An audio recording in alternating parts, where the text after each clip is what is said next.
Bonjour à tous et bienvenue dans ce premier podcast de Thésaurus. Je suis Arnaud Garcin, chargé de projet chez Thésaurus et j'ai le plaisir d'être accompagné aujourd'hui par Charlie Tournaire, responsable de l'ingénierie patrimoniale pour notre groupe. Dans cet épisode, Charlie Tournaire va vous présenter sous un angle patrimonial l'intérêt d'une acquisition dans le cadre de la nue propriété, un actif anti-crise par excellence. Avant de passer la parole à Charlie, je vous rappelle que Thésaurus est une société de conseil en gestion privée dont le siège est à Aix-en-Provence depuis sa création il y a bientôt 25 ans. C'est dans le cadre de ce conseil que nous abordons aujourd'hui la nue propriété.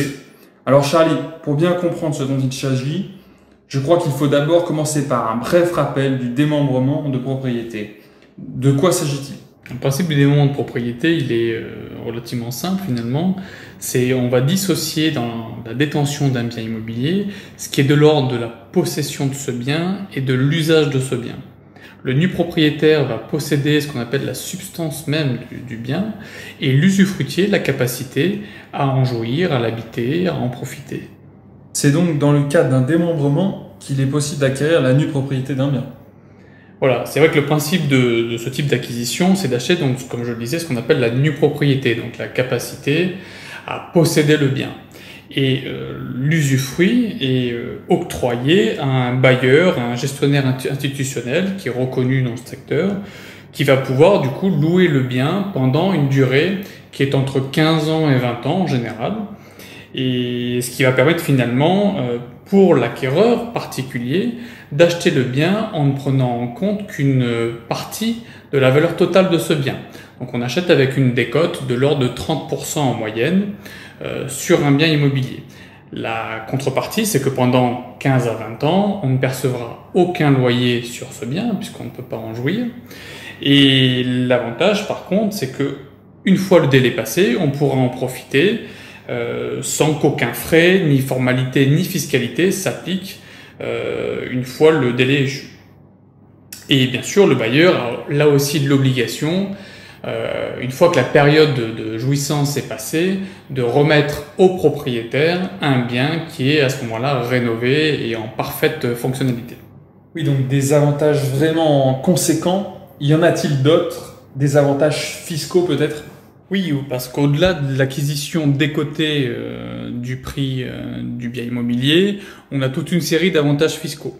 Le premier, c'est peut-être la neutralité parfaite de l'opération d'un point de vue de l'impôt sur la fortune immobilière. Parce que le fait de n'acquérir qu'une nue propriété et de réserver l'usufruit à un gestionnaire fait que cette acquisition ne viendra pas intégrer l'actif imposable de l'impôt sur la fortune. Et donc, vous allez pouvoir vous constituer du patrimoine sans aggraver votre situation fiscale d'un point de vue sur l'impôt sur la fortune. Autre objectif tout à fait intéressant aussi, c'est l'absence d'aggravation de l'impôt sur le revenu, parce que justement, pendant 15 à 20 ans, vous n'allez pas percevoir de loyer, donc vous n'aurez pas d'augmentation de vos revenus fonciers. Par contre, chose exceptionnelle et dérogatoire, vous allez quand même pouvoir impacter et déduire les intérêts d'emprunt liés au crédit potentiel que vous allez faire lié à cette acquisition. Donc vous allez pouvoir optimiser votre impôt sur le revenu sans intégrer, bien sûr, de loyer en face. Donc ça a du sens de ce point de vue-là aussi. Dernière chose, au-delà de l'absence d'aggravation de la fiscalité qui est loin d'être négligeable, notamment pour les actifs, dès lors qu'on a une fiscalité qui peut être relativement importante, c'est l'impact sur la plus-value potentielle. Parce que justement, si vous achetez avec un prix décoté, vous avez de grandes chances, et c'est là aussi un intérêt, de faire une plus-value à l'horizon d'une cession peut-être de 20 ans, 25 ans, 30 ans. Et le fait de n'acquérir d'abord que la nue propriété et de garder aussi longtemps le bien immobilier va faire que la plus-value sera soit totalement exonérée, soit en très grande partie diminuée, parce que vous allez pouvoir bénéficier des abattements pour une durée de détention, et la durée de détention de l'usufruit sera là aussi réduite. Donc c'est vrai qu'il y a toute une série d'avantages fiscaux. Il y a cette acquisition de nue propriété qui est plurielle du coup, l'impôt sur la fortune, l'impôt sur le revenu, et l'imposition sur les plus-values finales. Donc c'est un vrai sujet d'optimisation et de construction du patrimoine personnel. Donc des avantages fiscaux qui semblent justifier par eux-mêmes l'acquisition en nue propriété. Mais chez Thésaurus, on dit toujours que l'avantage fiscal ne doit être que la cerise sur le gâteau. C'est donc que ce montage présente aussi des qualités patrimoniales. Bien sûr, c'est que ce qui est intéressant dans le cadre de cet investissement, c'est qu'on est dans une logique vraiment de long terme. Parce que bien sûr, l'idée, ça va être de profiter, jouir du bien et avoir un retour sur investissement postérieurement aux 15 à 20 ans. Donc l'objectif, c'est de construire un patrimoine de qualité sans avoir les effets néfastes de l'adjonction de revenus sur la partie fiscale dès aujourd'hui finalement, et pouvoir se constituer un revenu complémentaire à un horizon, là encore, de 15 à 20 ans. Donc c'est vraiment une typologie d'investissement qui est préconisée, notamment pour des actifs aujourd'hui, qui ont peut-être déjà un certain niveau de fiscalité important, mais qui pourront, à l'horizon de 15 à 20 ans, et à l'horizon peut-être de la retraite, avoir du coup ce retour sur investissement avec la création d'un revenu complémentaire à ce moment de cette phase de vie, donc de la retraite, où on constate souvent des diminutions de rémunération.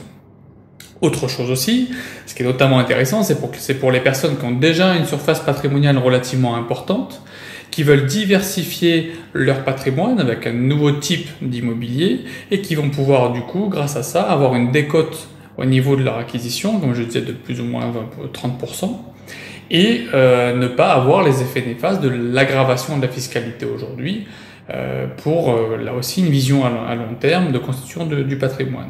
Donc c'est vrai que ça s'applique à différentes typologies d'investisseurs et à différents cas, différentes situations personnelles.